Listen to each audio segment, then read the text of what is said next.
Hey there. Welcome to this episode of Have Your Fill with my co-host Alvy Klein, Yo Avi. Today I am so happy, so pleased, so honored to have a special guest with me, Mr. Ross DeMarco. We go back many years. We had both auditioned for a movie that Alvy Klein had written almost 20 years ago, and our paths kept crossing after that. Living in the same neighborhood and everything, and eventually our conversations got to music. Of course. Some of the bands, and I'll talk to a tree about music. You and me both. So. And Avi and I were just talking about how blues has such a big influence on the development of 70s music. Yes, and a lot of popular music all around. Absolutely. Because it was the foundation of jazz, the foundation of rock and roll. Yep. We had jump blues in the late 40s and 50s. Yep. So where do you start? I find that most music is regional. The sounds, the hybridization of different styles of music. Now in the blues, you talk about the Mississippi Delta. Yep. You had the Piedmont blues and the Appalachians in North Carolina. You have Chicago blues. The Chicago blues is, I think, going to be a large part of what we could focus on today. Yeah. But in order to see the impact of American blues on 70s rock music, we have to go from Chicago, Memphis, across the pond to Great Britain. Okay. Because it wasn't as mainstream of a style as it is today, being what it was in America in those days, in the 50s and 40s and 30s and 20s, where it was a very segregated market. Absolutely. So hence, what brought it to the mainstream, I think it started for the 70s artists, a lot of it was brought to the mainstream for the most part, was that the music went over to England and started. So essentially, we exported the music. Right. That's right. And then imported it back. Yes, it was re-imported back. What happened was, I remember reading a biography about Eric Clapton, where he used to listen to this radio program as a boy, and the first real blues he said that he heard was Sonny Terry and Brownie McGhee, who were an acoustic folk blues artists. They were, and they were doing this song called "Hoopin' and Hollerin'," and he heard it on the radio, and that hooked him. He had heard a little bit of Chuck Berry on this program, but basically it was a children's show. And that brought him to the forefront. He was probably one of the great exponents of American blues. I would have to say, Eric Clapton and blues are synonymous. That's right. So, but also this transferal of the stuff was brought about by many American sailors who were merchant seamen and stuff that had come to America and would bring these records back with them. Chance meeting, collecting these records. Mick Jagger and Keith Richards were taking the train. They both happened to get onto the same car, the train, and I think Mick had some blues albums under his arm. And he spotted Keith, or Keith spotted him. They had been in like kindergarten, first grade together, and recognized him. He said, what do you got there? Because he was learning guitar and stuff, and then they became fast friends and started playing together. And Brian Jones, of course, was the glue that brought them all together. Sure. But also, one of the greats was John Mayall. And the Blues Breakers. The Blues Breakers. Amazing work. Amazing. Right. So that was like but what happened was that this style and this form was taking off in Great Britain.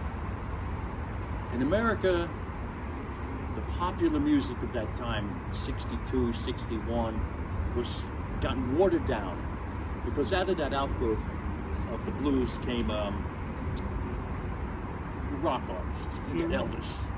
You had Jerry Lee Lewis. You had Chuck Berry and Little Richard. But it kind of got dissolved through a number of incidents where Chuck Berry was in jail. Jerry Lee Lewis had some really bad publicity that showed that short-circuited his career for a while. Buddy Holly died, and all of these artists that were making it in the States were this fluff, like Frankie Avalon and Fabian and, you know, a Chubby Checker. And meanwhile, this American music that hadn't gained any kind of wide acceptance or audience in the United States took off in Great Britain. Little by little, these kids started hearing this. Eric Burdon and the Animals were all formed as they got so inspired by this music. Yes. The Kinks, the Yardbirds, which was Eric Clapton's. Eric Clapton, not to mention Jimmy Page. Jimmy Page, and Jeff Beck. And Jeff all Beck. passed through the ranks. Go figure, those three Right. guitar legends passing through that same door. That's right. So, these guys became huge. Yeah. The Rolling Stones, like their first big record was Chuck Berry song, Come On. Yep. And the flip side was a Willie Dixon song. This was their commercial release. Yeah. I Want to Be Loved. And they continued, and then they broke through with, well, the Beatles wrote I Want to Be Your Man for them.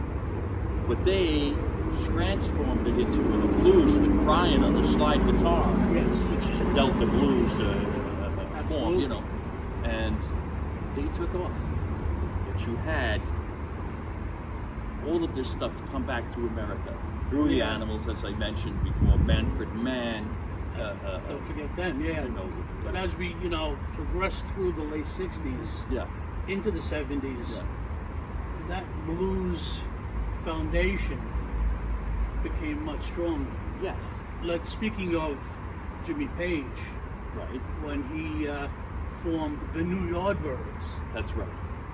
which was Robert Plant, John Paul Jones, Bonzo Bonham, and Keith Moon said, "You guys will go over like a Led Zeppelin."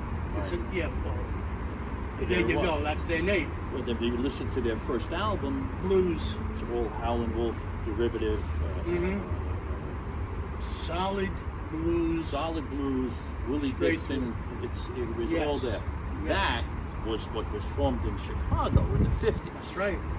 And the first lineup of what would become the instrumental lineup of these bands, with Muddy Waters, had the electric guitar and the bass, keyboards, harmonica, Little Walter, Yes. piano, Otis Spann, Willie Dixon playing the bass, and had a Chess Records was the record label.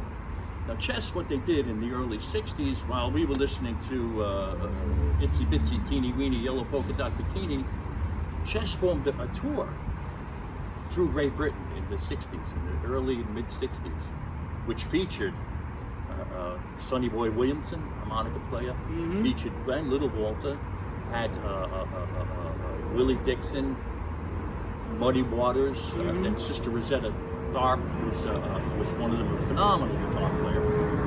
And these kids now, what they learned from the records, they were seeing live, and it just jacked them up. Oh yeah, it just puts it right in into the heart, the soul. In the States, when these guys started coming over in the 60s, the form, again, as I said, wasn't as popular or as well known. It was limited to the number of radio stations that took off in like Memphis, WDIA. They had B.B. King, Bobby Blue Bland, Johnny Ace. All these people came out of Memphis. Yeah. So some of it was heard here, but in very limited markets. Now, I would say that it did start to build as the 70s went on.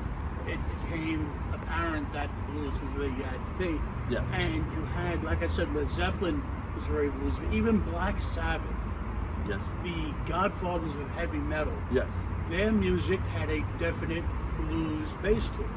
Oh yeah. They just, as Emerald Lagasse would say, Well, again, kicked it up a notch. But they were passing through that, what was happening in England. Yes, Ozzy and yes. all of them were absorbing all of this form.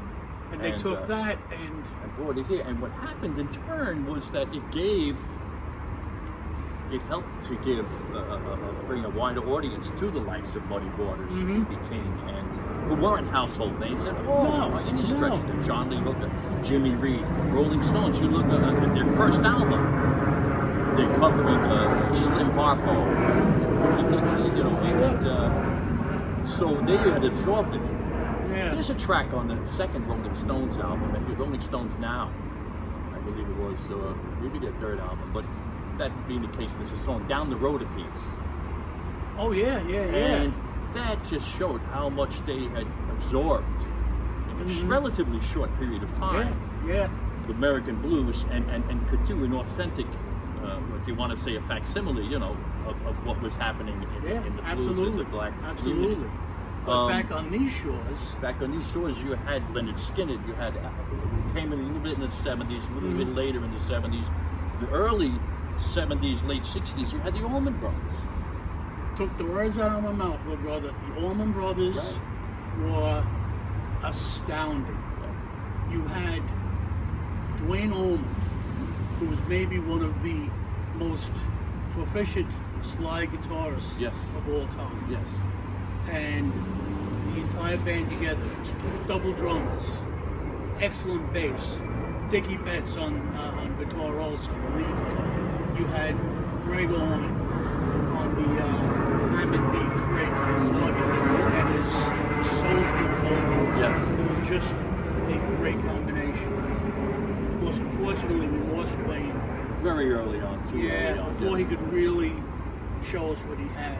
But you also see their influences, and a lot of their their recordings were songs by T-Bone Walker, Blind Willie McDell, the Statesboro Blues. It goes back to 1929. Yeah. So you're looking at a song at that point that was 40, 50, 43 years old that they recorded and were performing, and it just shows this whole integration that had happened in every regard. So it had a great impact on American music. They had bands also, 70s music rather, 70s rocks in England again, like Status Quo. Status Quo. Great blues boogie band that never really caught on in America, but their impact was I loved them. Me too. Unfortunately, we may have been two of only a few that really had that opportunity for whatever reason. Yes. Can't explain it. And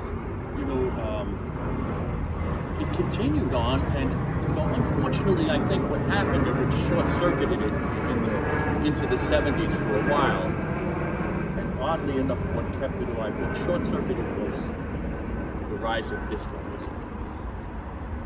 But that's what became the big popular music idiot. Yeah. It was huge. And at this point, What did they do? They went back to festivals. yes, and that was great. And these- at this point, I'm going to say farewell for now. Thank you for coming to this episode of Have Your Fill. And as you go through your day and night, always remember to stop and rock it. Don't move. This is going too good. We're getting 2 episodes out of this one.